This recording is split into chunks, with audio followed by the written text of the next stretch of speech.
Afternoon from Fairfax, Virginia.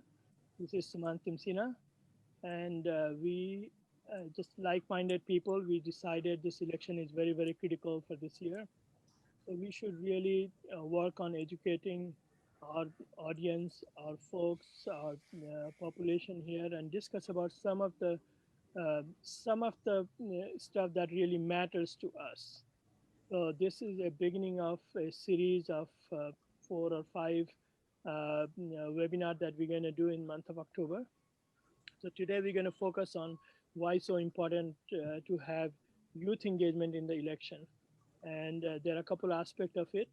So before I get into the subject, I just want to introduce, my job is to introduce today's moderator, and he's going to take it from there. And today's very good friend of ours, is Councilman, a young councilman in London Township, Pradip Dhakal. He will be moderating the session. And just to let you know, he is up for the election. His election is coming up as well. And so we'll be seeking his support as well. And before we start, I just want to wish best wishes to the president to recover fast from the COVID and the election to go on November 3rd. So with that, Pradip ji, it's all yours for today. Thank you. Thank you. Thank you, Mr. Suman. Thank you. I really appreciate your trust in bringing us here together and letting me moderate this event itself. So thank you. Hello, everyone. Thank you for joining us today. Whether you are watching us through Zoom or through other social media, such as Facebook, we really, really value your time and would like to make this event or program as informative as possible. Well, we all know election 2020 is around the corner, right? And is the hot topic right now, not just in America, but throughout the world. So we wanted to give you some information about the election, the issues, the agenda, etc. The general election is on Tuesday, November 3rd, 2020, but the early voting or absentee voting, or you can call it mail-in voting, has already begun in most of the states.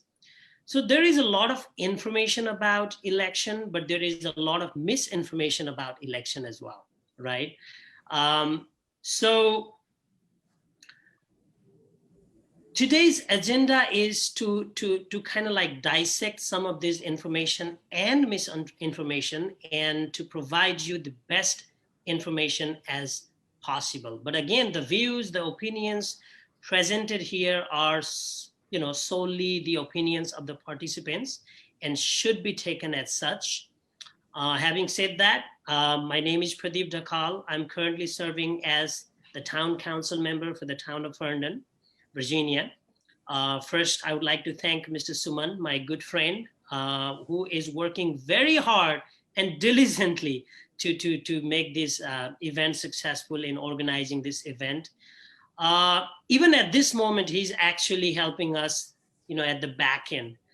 This gentleman truly cares about the community, about the issues, about the policies, and always there whenever and wherever we need him. So thank you, Mr. Timsina, for your support. Well, I would like to introduce our panel to everybody watching us today. Our panel today comes from diverse background, culture, mindset, and even in terms of accomplishments.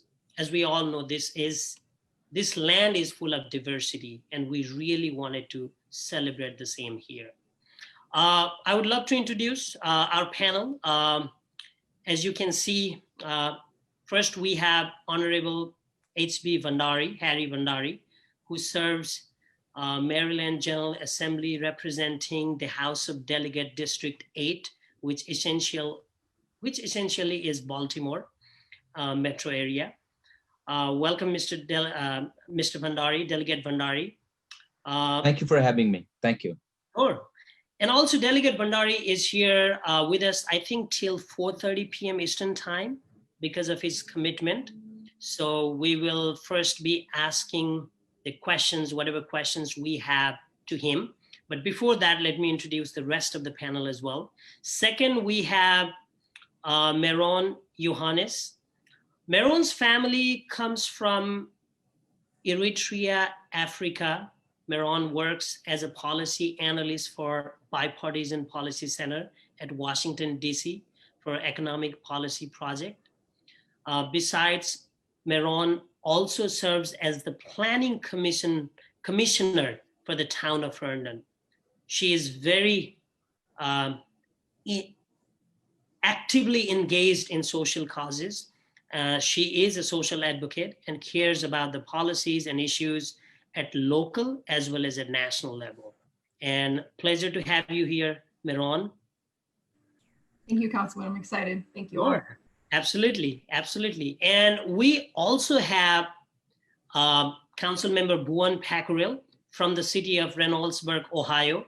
He was elected as a council member last year, and he himself is an immigrant originally from Bhutan, starting his life as a refugee and going through the struggle which we commonly share as the story of immigrants, and now being an elected official is truly an inspirational story that we wanted to share with everyone.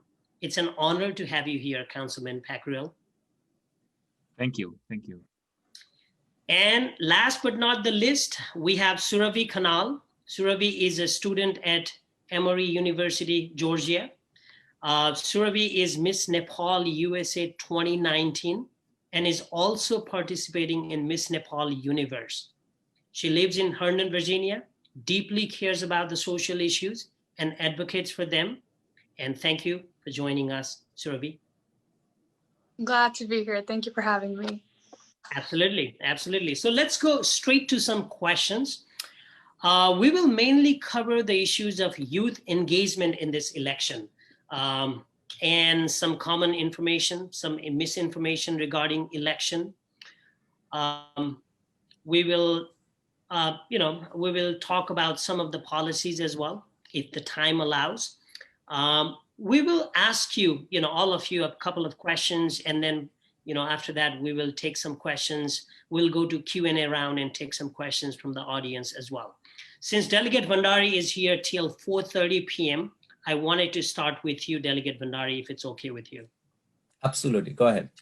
All right, Mr. Bhandari. So first question I wanted to ask you, and again, we solicited these questions from the community because we were doing this event and we wanted to make sure the question we ask best represents the interest that the community has, right? So the first question is, what is the exact issue of mail-in ballot right now, the debate that is going on, and how different states are responding, and how should youth view it?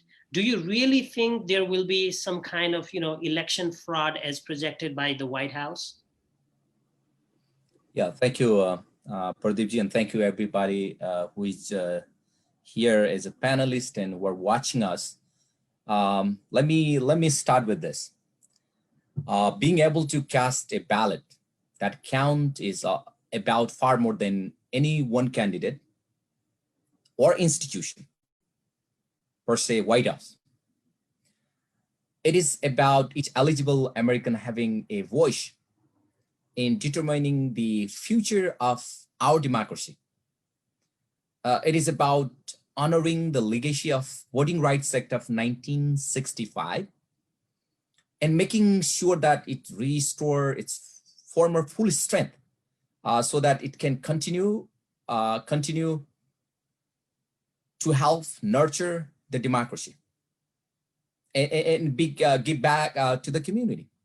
So before talking about the exact issues, I would like to clarify that we cannot forget the March 7, 1965, where 600 foot soldiers of the civil rights movement set out on a march from Selma to Montgomery in Alabama to honor Jimmy Lee Jackson. And on March 1965, President Johnson spoke about voting rights before a joint session of Congress. 5 months later, the president was back at the Capitol for the signing of the Voting Rights Act of 1965. So what is the issues of this fraud then? That's a very, very important questions, right? So in 2013, we have to understand 2013, the devastating Supreme Court ruling in Shelby County that rendered the Voting Rights Act a sale of its former self, right? And in that 5-4 decision, the Supreme Court effectively got its Section 5 by saying that the formula used to figure out where it applies was unconstitutional, right? And you know, we recently lost Justice Ruth Bader Ginsburg. She wrote in the dissent that you know, throwing out the pre-clearance when it has worked and is continuing to work to stop discriminatory changes is like throwing away your umbrella in a rainstorm because you are not getting wet. The issue here is like the suppression, right? For years, the right has been weeping by hysteria about mass illegal voting, right? The other side always blame, and that does not exist. And under President George Bush, the Justice Department launched a war on voter fraud that yielded just 86 federal convictions out of nearly 200 million, you know, federal general election ballot cast between 2002 to 2006. And if we talk in a percentage, that is just 0.00004%. Even the tiny percentage included several cases unrelated to a voter impersonating other voters. So that is the issues. And you know, if you look, the New York Times took a look at the 2016 presidential election. Nearly 138 million votes cast, and not a single state reported widespread voter fraud. Only Kansas did not respond, and two states on high end, Tennessee and Georgia, reported fraud at rate of 0.00093%, right? So this is not real. You know, this is not real, but it is rather, what is real is a voter suppression. You know what's going on, like in some of the, I'm the delegate in the state of Maryland. So what happened? Maryland and Virginia both saw success in 2016 in the area of restoring the rights to vote for formerly incarcerated people. Though Governor Larry Hogan had earlier vetoed the legislation restoring Marylanders' right to vote during parole and probation, the Maryland General Assembly was able to override his veto. So there are so many groups, like we are talking about the youth, right? So young people, for there is an organization, that is the National Leadership Development Program for colleges students that work to identify, empower, and engage the newest generation of progressive leaders. So that is very important. And so many, like even African American Ministerial Leadership Council, they're working to make sure that these myths are dissected and deconstructed. So activists like youth are a critical component of people who wants this democracy moving forward. And you know, we can talk a lot of things like you know, we should engage. What is our responsibility then? That is a myth. That is a myth. There are so many myths around. So voter suppression and, you know, mail-in ballot, it's a myth, right? So what we should do, what youth rather should do, is not believe on the myth and engage directly with U.S. House and U.S. Senate members, state and local legislator, so that they know that their constituents care about democratic reforms, right? So that is very, very, very important, because what is important is, like the spirits sung by immigrants, creed of each of our story, which is not yet written. And we need to build knowledge, challenge each other in a positive and productive environment, to build a political knowledge and community around us. And to hone the skill, we need to strong, to be strong leaders with excellent critical thinking. Only the youth can be critical. And they have a great writing skill and excellent communication skills, right? And find the role model that awaken and expand each other natural curiosity.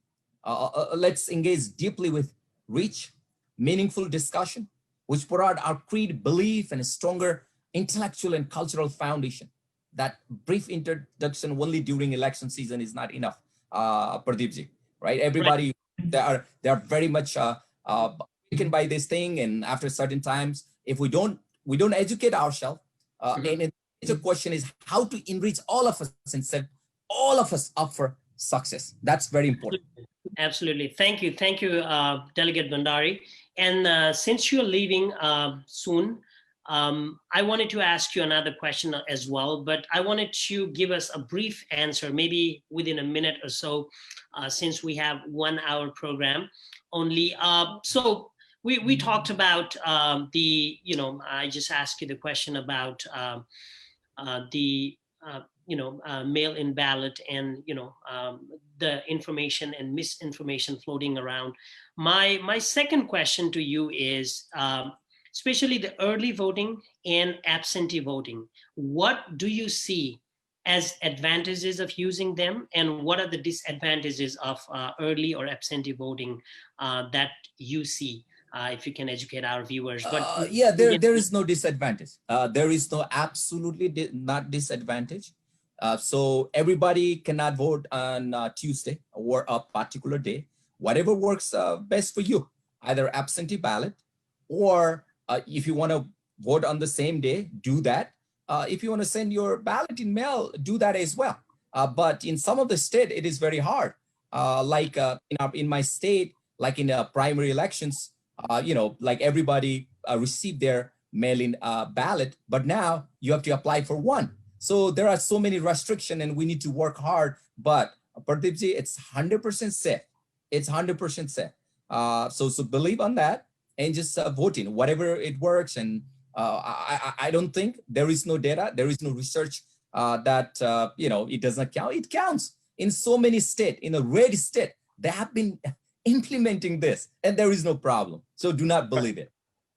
All right, thank you, Delegate Bhandari. Now I wanna go to Mr. Bhuwan Pacquiao, Council Member Pacquiao. First, congratulations for creating that history from the Bhutanese American immigrant family, that you became the first ever elected official in this land. Congratulations. And my question to you is, how do immigrants and new voters or the first-time voters see this election? Because I know there are a lot of, there is a big population in the Bhutanese community itself who is actually voting for the first time. So how can the outcome of this election impact those people? Since you belong to the similar background, I wanted to specifically ask this question to you. For example, the refugees, or for unemployment, or small businesses, access to healthcare, access to education. There are so many things around which immigrants directly get impacted. So how do you see this, and how do the immigrants and the first-time voter see this election? As I wanted this answer from you specifically. Namaste, everyone, and thank you, Pradip ji, and thank you everyone for organizing. And I also like to recognize Delegate Bhandari for the last program and for this one, and for very detailed statistics for why this the vote and the absentee, all those things. Thank you.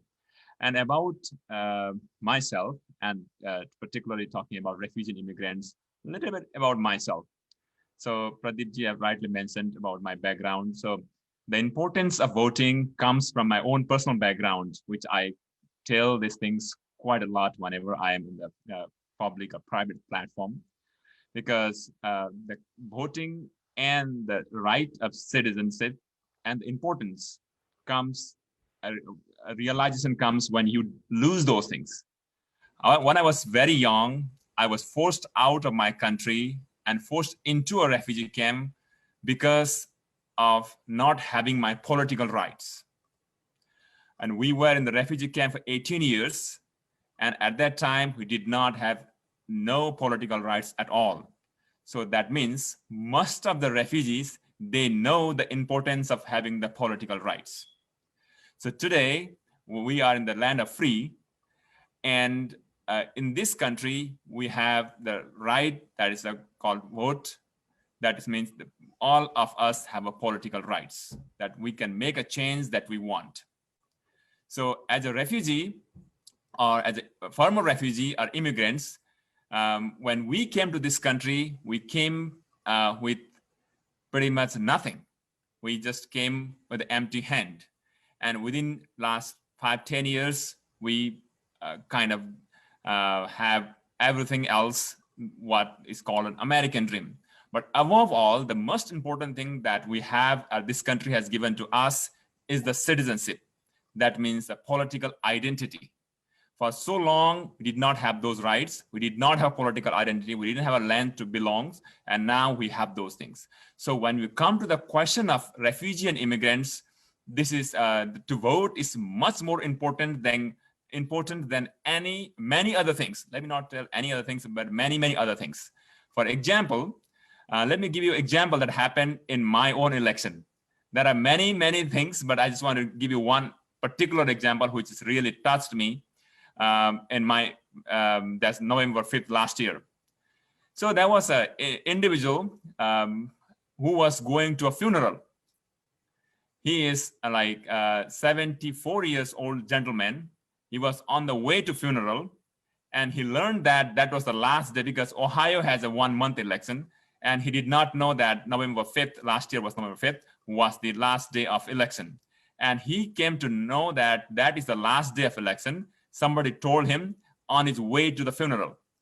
And from that point, he told the people that, no, it is so that I have to go and cast the ballot and come back. On the way to funeral, he came to the polling station, cast his vote, and went back to the funeral. So refugee and immigrants take this election as important as many other things that is there. So coming back to this 2020 and importance of election to me and most of the refugee immigrant population is, as we know that the current White House is completely against the value of this country, one. Number two, this administration disregard the refugee and immigrants to the level that never had happened in this country before. Like, we have been given several different names. I don't want to name those things here, because when I think about this country and when I think about the citizenship, it is really a big emotional situation. It brings back to me 2015, when I got the citizenship. At that time, when I was given a citizenship, the federal judge announced, and because I think it's true for all of us, but I do remember that in a literal way, that as a citizen, newest citizen of the country, there are two responsibilities and a duty. That is to vote and to run for the public office. And this president is disregarding all those rights given by the Constitution of this country and given by the written in the Constitution, and also given by all these forefathers of this country. So this is the year, this is the time that all of us who are the citizen, I think we need to exercise our right, and all the refugee and immigrants are uniting together to exercise their right to register to vote and get out to vote. So to your next questions about the healthcare and so many other things, these are as important as for all other things, all of the citizen, but the most important thing is to exercise the right which they never had in the past. For the last 3 months, I've been walking around in the constituents and also in larger Ohio's different other cities where I'm working under the organization, various different organizations, and particularly organizing Bhutanese and Nepali communities and Nepali speaking communities to organize and making sure that they vote out. Even last 3 days, I've been going out and registering. So every time I go out and I hear the story of the people, what they want to tell, forget about anything else, but never had a chance to vote in my life. And this is the first time. I just want to celebrate it as a tihar. This is a tihar, like November 3rd is a tihar and more. So what important is then, what important to us than the tihar? So that's what they have been considering it. This is not only the constitutional right, but also it's a big festival to celebrate. So there are many, many layers of things, but this is one of the most important things that we will be celebrating and will be exercising our right. And most of the communities, we are working together to understand which candidates and which party is carrying what agendas. So we are working on those things, and we will make sure that we will come out and vote. And also those who are watching, I like to request and also tell you that we have, if you are talking about Ohio, we have one more day. That's tomorrow is the last day to register to vote. Please call your friends, family, everybody, and register. And from October 6th to November 2nd, we have early voting for 1 month, and November 3rd is the last day of election. And I think together, all of us can make a change, the one we want. Thank you. All right, thank you. Thank you, Councilmember Pacquiao. I'll come back to you again, but I wanna go to Surabhi now. And my first question to you, Surabhi, since you represent the youth, and you are a college student, and you represent the youth organizations as well. What are the few key areas youth really care about, and how they see the upcoming general election impacting it? If you can, spread some light on that one, we would be very happy. Oh, thank you all panelists for having me, and I'm glad to be here today. So some of the few concepts that I think the youth really cares about, well, I mean, there are many, right? So the current political climate, I feel like, has really put the youth to think about what policies matter to them and what concepts have mattered to them. So I really think that there's a, excuse me, sorry.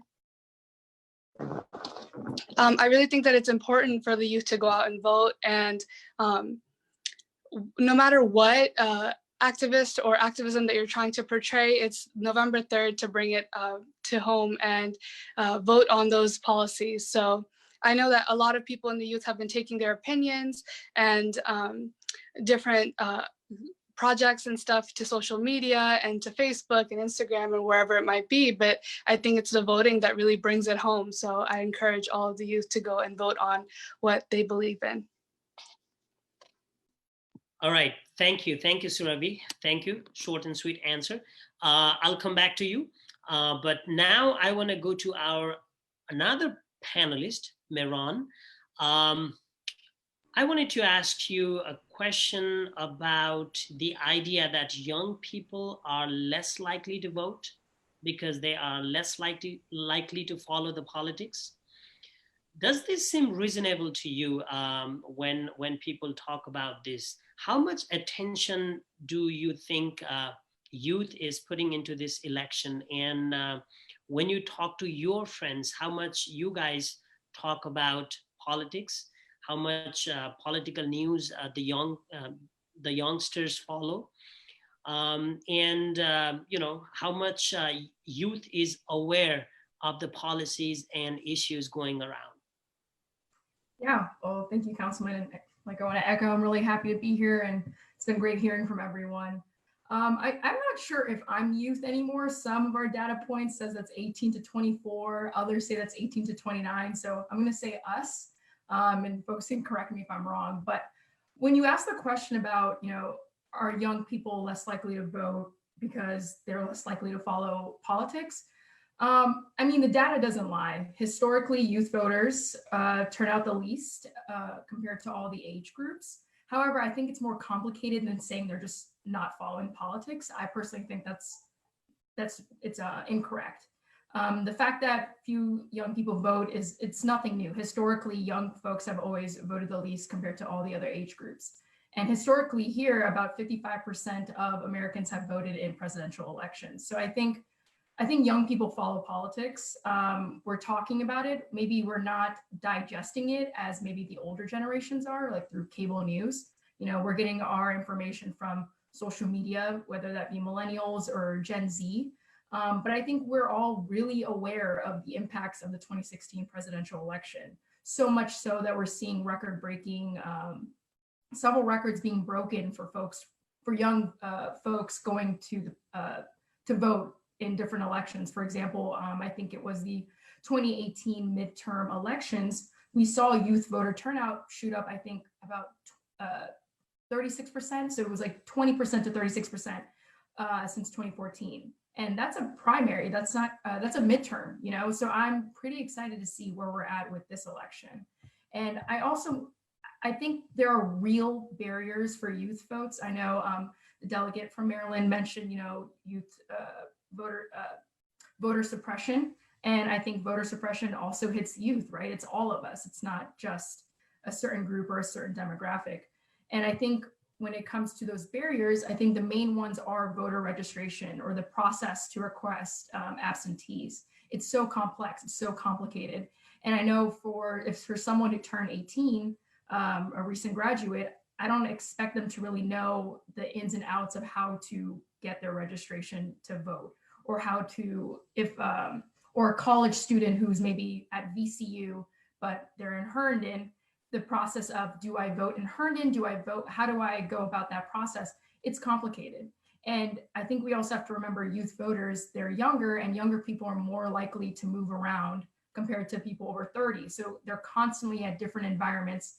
And it's not really made clear as to how to go about and register to vote or how to do the absentee process. There's no uniformity at the national level. So every state has a different process. So that's even more complicated for folks. And I think there's other barriers as well that we've already touched on, personal institutional barriers such as long lines, limited transportation, inconvenient polling places, needing a driver's license to vote, gerrymandering. And of course we have states, not states, but we have like DC and Puerto Rico that have a ton of potential youth voters, but cannot vote in, you know, our national elections. And I also want to talk about, when we say youth voters, that includes like 18-year-olds. But, you know, the process doesn't start at 18. I think it leads to less likely voter turnout is because we don't talk about it as much in high school. I remember for me personally, I took a civics course in middle school, and that was about it. In high school, because I loved history, I took, you know, the AP Geography, AP US Government. I took all those courses, but I didn't really learn the voter registration. My father helped me, my neighbors helped me out on how to go about and vote, because I was really excited to vote for President Obama at the time. So I think all the expectation that all of a sudden an 18-year-old kid, still a kid, telling them to go vote and go do what you can, but maybe they never really got to talk about it with their family growing up, because maybe politics was different in the household, or maybe because they believe their voice doesn't matter. I think all these are barriers that come into play, and that's why we see, you know, less youth voter turnout. And if I can make one more point, I also think the argument of saying that the youth doesn't care, I just think that's wrong. I think, of course, there's gonna be people out there that maybe don't care to vote, they're apathetic, they don't care to engage civically. But I also think, in my experience, I've learned that if you go out and engage with people and remind them that their voice matters, really talk to them, they'll wake up, they'll have a moment of, oh wait, my vote does matter. And I think that's also the job of the elected official. The elected official is the one that's supposed to mobilize these voters and really get voter engagement. So we also need to say, hey, you guys are just spending money on, I don't know, the movies or avocado toast. No, I think the argument is also on the other side of it is, how much are you engaging with the youth? Because the youth is very aware. They're very aware. It's not that they don't care. Right. Thank you, Meron. That's really a good answer. And please stay there, because we have more questions. But this time I want to go back to Surabhi. And this question is for Surabhi. You are Miss Nepal USA 2019. You represent the youth. You are now contesting at Miss Nepal Universe as well. I'm really proud of you because you are our constituent, you are Herndon resident. But also because, you know, I have seen you grow, you know, in terms of your intellectuality, in terms of your knowledge, and in terms of how great person you have become, you know, over the couple of years, 3 years that I really know of you. Why is it important for someone like you who represents the youth and has even attained some sort of celebrity status to talk about the importance of politics and especially this election? Why is it important? Well, first of all, thank you so much for all of that big chunk of love that you just gave to me. I think it's really important, regardless of what platform that you have. I know that I carry a beauty pageant platform, but I know that there's many celebrities out there taking whatever platform that they have and considering to talk about politics and policies and different issues that have come up during the time of 2020.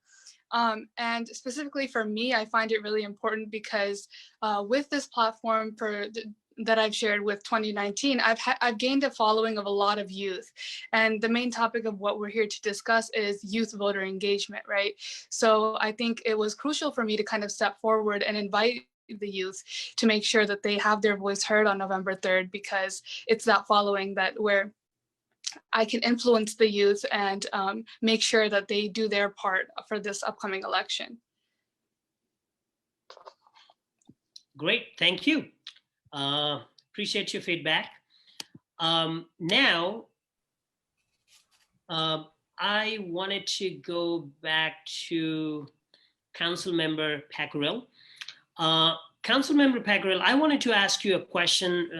Since you are an elected official at the local government, and this time a lot of places, there is obviously the presidential election is everywhere, but in some places the local election is also happening. For example, our town of Herndon, where I am also running to be re-elected. My question to you is about the ballot roll-off, meaning normally people just go and check at the presidential level candidates, Senate level candidates, and tendency is they don't even know sometimes there is a local election, or sometimes they don't even vote for local candidates. I'm personally glad the Fairfax County, actually for town of Herndon, I was looking at the sample ballot and we are on the same page. So at least people will not forget versus being in two different pages and people completely forget to look at the second page, but at least we are on the same page as candidates. But also I wanted to know your perspective that why might a person who vote for president and then fail to vote for lower offices? What changes could be made, especially to reduce this kind of ballot roll-off? If you could answer this question. Thank you, Council Member. Before I answer your question, I'll go back a little bit back to Meron. I will put you in the youth itself. I'll put even myself, I'm a youth. Everybody's youth. I don't consider, like I tell to my daughter all the time, she's 12. And if she is stuck on one agenda, you don't want to change, I tell that you are old if you don't want to change. So if anybody with a person age, doesn't matter whether it's 95 or 102, if that person is willing to change, that is a youth. That's how I consider. So youth involvement is definitely right? It is just a number. I love that. The question is that as long as you agree to change, that means you are youth. Sure. So that's why I wanted to think. I was thinking when you are talking about it. But now going to your question, Council Member. So this year in 2020 in Ohio, we don't have a local election. City, those elections are not there because we have always in odd years. So we will have a next year, but I understand your question, and there are challenges that we face on the down ballots, especially in the local level elections, local elections. So when you talk about the larger community, I always call them long-term American, because we have been considered new Americans. So long-term Americans, I don't want to say all, but many of them are used to these politics and the political system of this country. And I think there's a lot of research being done before going to the poll, and everything people understand, read, because all those literatures are available in English. But when we talk about the new Americans, all those things that are available for the long-term Americans are not available for the new Americans. Not because they have been denied, but because there are so many barriers in between. One of the biggest barriers is a language.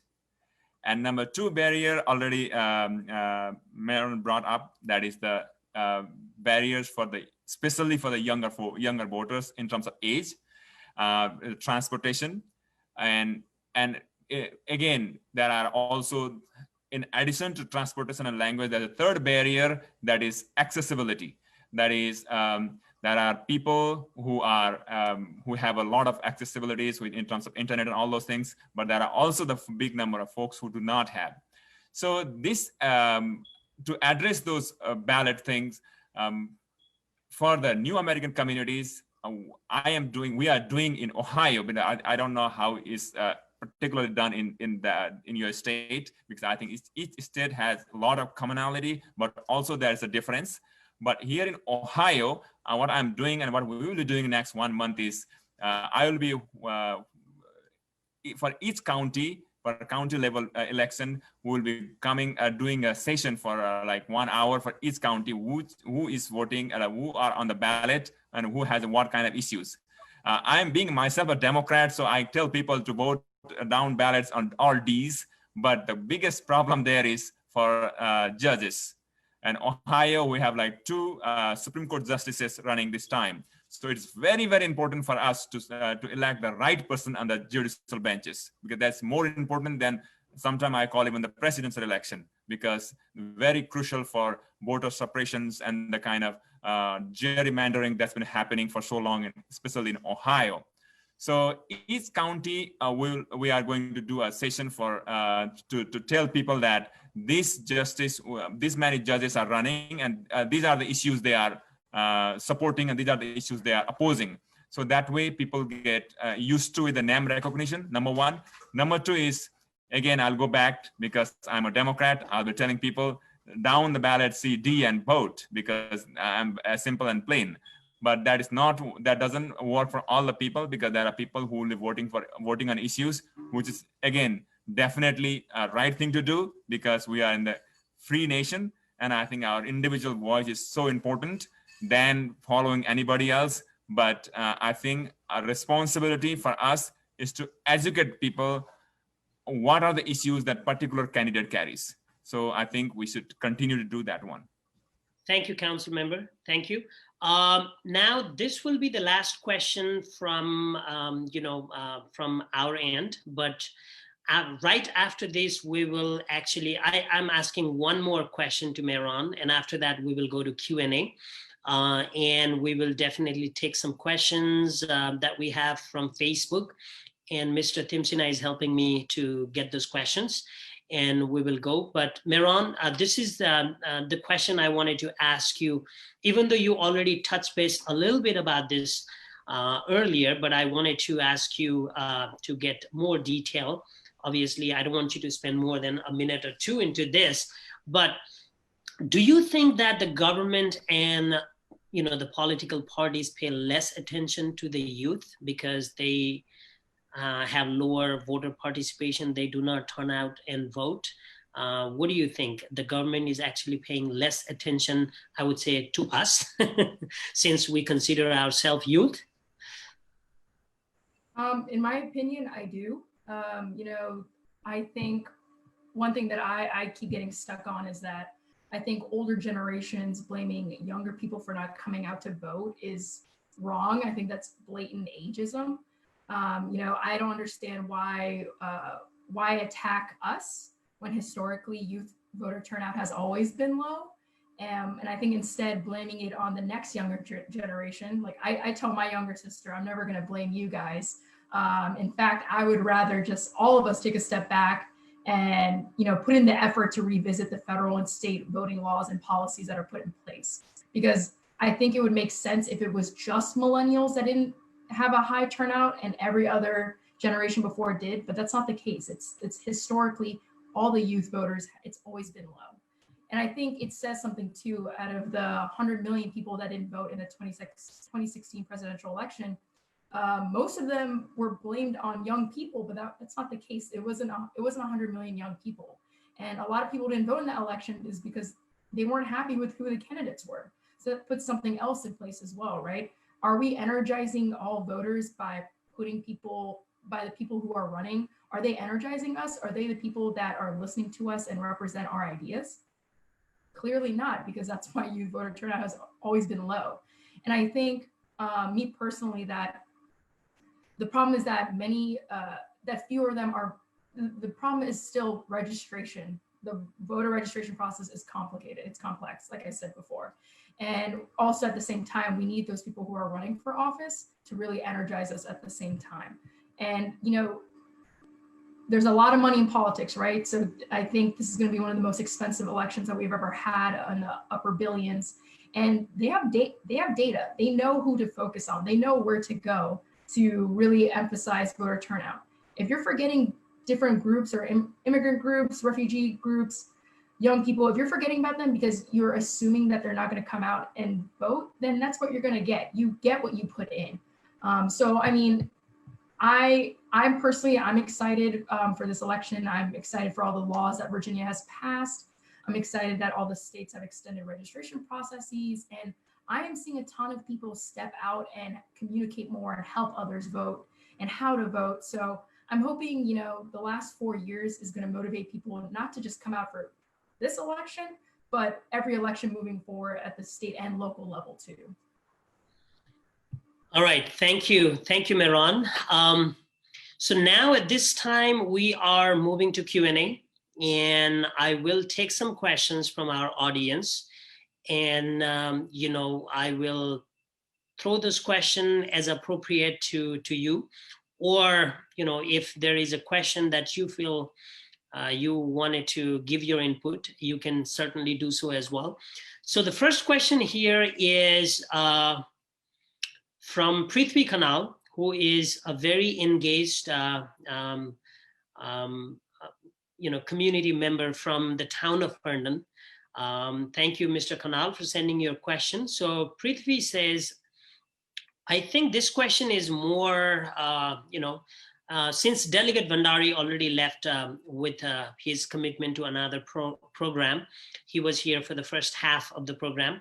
So I would ask this question to Council Member Pyakhurel. And obviously, you might want to probably include the Bhutanese community. I don't know how much information you have available for Nepalese community. Otherwise, I can also chime in. But the question is, what is the total number of population of Nepalese and Bhutanese Americans? And most of them are less interested to exercise their voting right. How do you encourage them to use their rights? So I would probably answer a little bit first, and then I will go to Mr. Pacquiao. So, based on an unofficial data that we had before, the total number of population of Nepalese is around 250,000 in the US. I'm exactly not sure what is the voting population. If anybody knows, feel free to jump in. But I certainly see the Nepalese community very engaged in politics and in voting compared to many other communities. If I have to answer you, I do not see people less interested. People are very interested because even people are back in Nepal are actively engaged in politics, and then they tend to do the same here as well.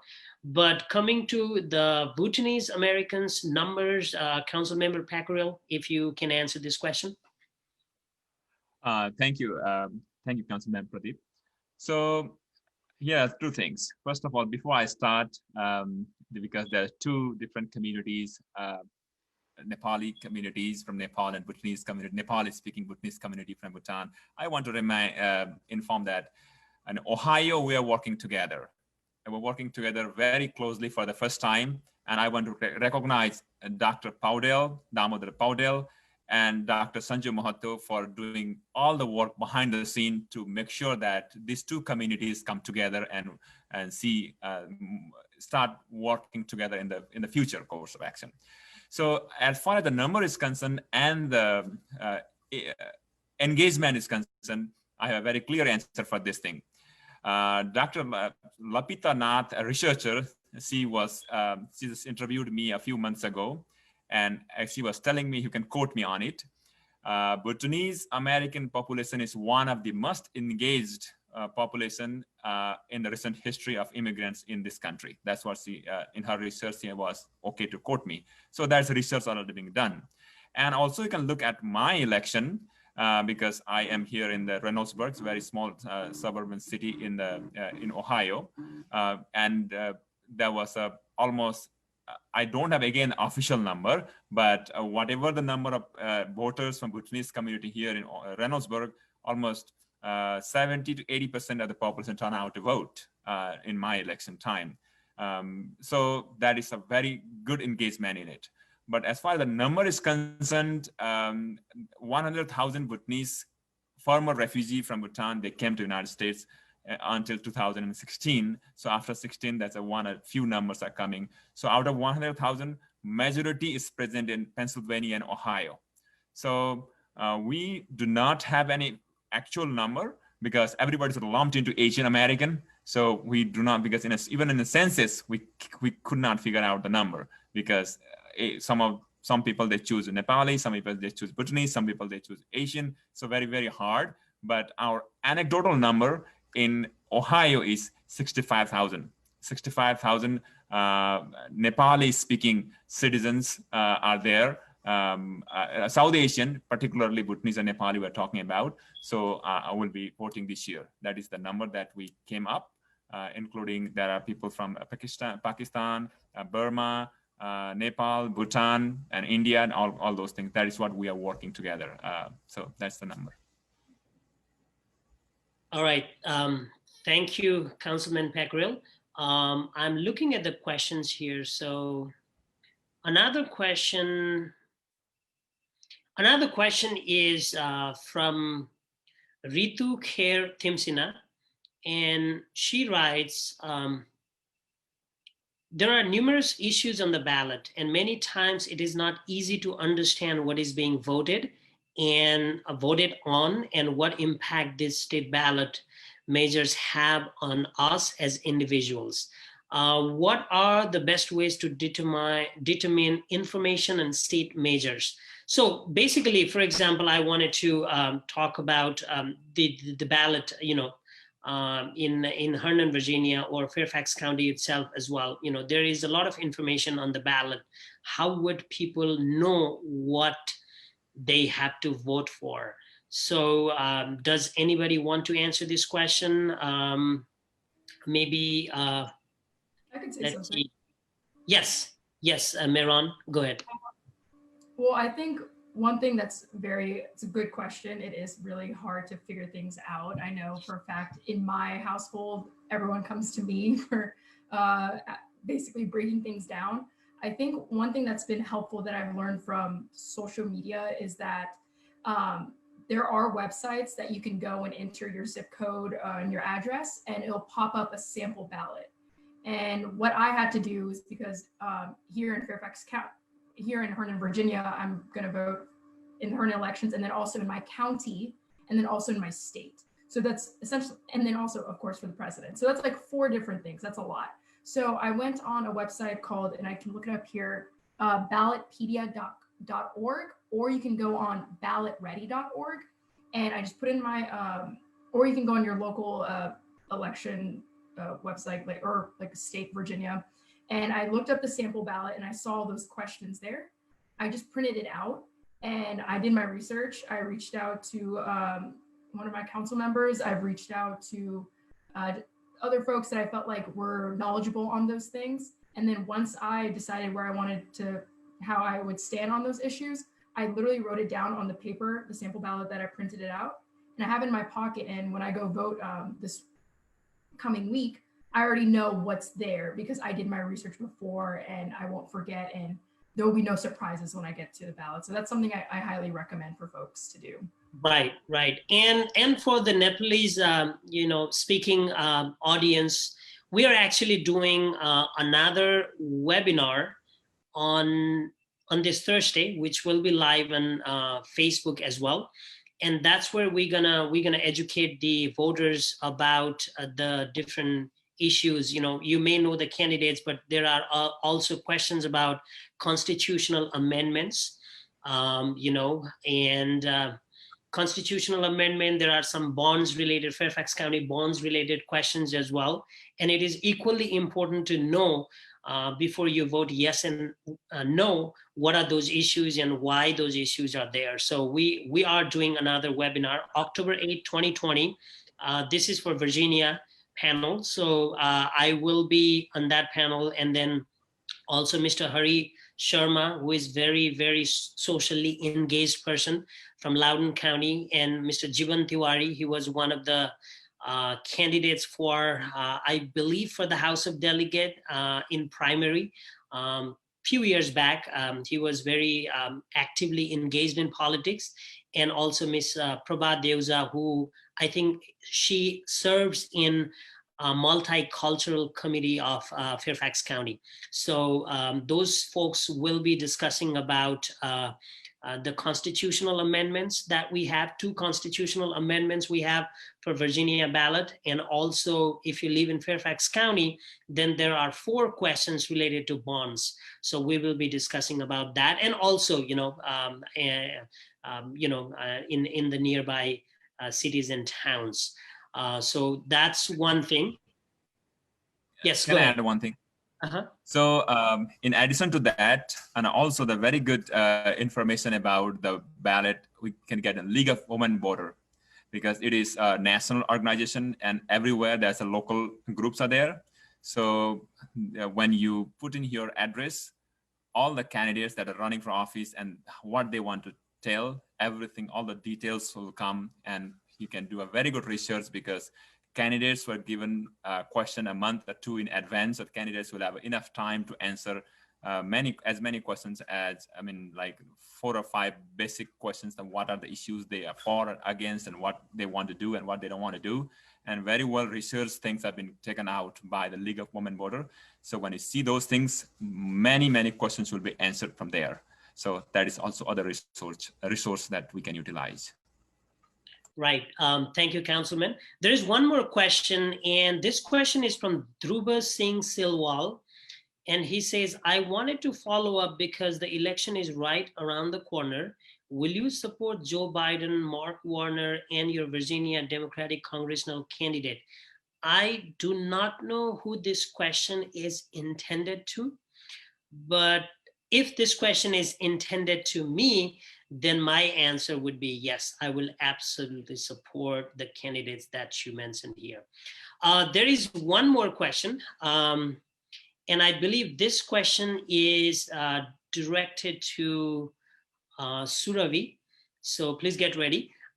This question comes from Anonymous, so I do not know the name who sent the question, but the question is Miss Nepal USA platform, so not the person, but the platform, I think, raising issues and appealing youth to come out and register as well as vote and help others who cannot reach out to polling station? The question is from Anonymous. Yes, we definitely support and invite all of our youth to come out and vote in the best method possible. We know that COVID has caused a lot of issues for people who don't want to go out into polls if you're vulnerable for the virus. So yeah, you can always reach out to me and contact me if you need any type of help or support getting your voter registration, finding a way to either make it to the poll or doing a ballot at home, mail-in ballot. So yeah, the platform does support and invite all youth and Nepali community to go out and vote for this upcoming election. All right, thank you, Surabhi. And I think that's all we have as part of question. So at this time, I wanted to thank you all, the panelists, for coming and joining our session, even though we understand how busy you are. We truly value your time and your presence. And at this time, I wanted to recognize the gentleman who is working so diligently at the back end, and I wanted to bring him to the forefront, Mr. Suman Timsina. If you can, say some concluding words before we wrap up, Mr. Timsina. Yeah, thank you, Councilman Pradip Dhakal. I think it was a wonderful discussion, and unfortunately, Delegate Bhandari had to go. He had a commitment because we had to change our timing from 7 to 8 to 4 to 5. So I said, even for 30 minutes, you come over. And thank you, Councilman Bhuwan Pyakhurel. What a wonderful story of immigration in US.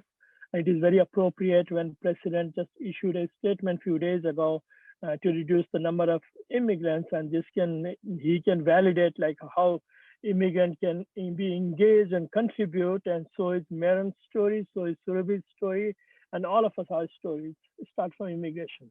And thank you, Meron, and thank you, Surabhi, for such a wonderful answers. I got comments also that answers are so good. And I just want to share a couple of things that we're going to do every week, 7 to 8 p.m.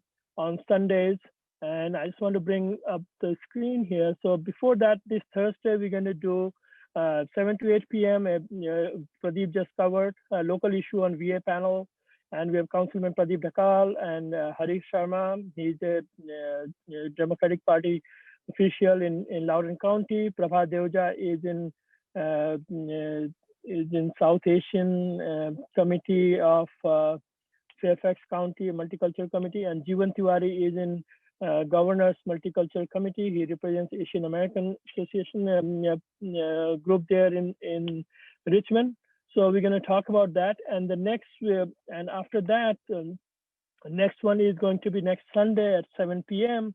You will see the notice on Facebook, and that will be impact of election on healthcare. So we have Delegate Suhas Subramaniam from Virginia, Kavitha Patel. She served for Obama's administration. She's a medical doctor and a policy analyst in DC. You'll see her all the time in CNN and MSNBC. Dr. Francis Jairaj from Pennsylvania, practicing physician and very engaged in politics in Pennsylvania. And Dr. Vijay Acharya from Hopkins, he will be moderating the session. So you will see more and hope. Mr. Timsina, the date is October 11th. Oh, October 11th, yep, sorry, October 11th, it's Sunday. So we will send out the information to everyone who attended it as well. And Bhuwanji, this is Ohio is very critical. You know, we know which color is Virginia, but we got to bring Ohio a little more towards the blue. And I know you guys are working very hard. With that, I thank all the audience who joined in. We had a pretty good audience today. Thank you very much. And Sunday for taking your time out on Sunday evening. We'll be in touch. Thank you. Thank you, everyone. Thank you, guys. Have a good rest of the day. Thanks.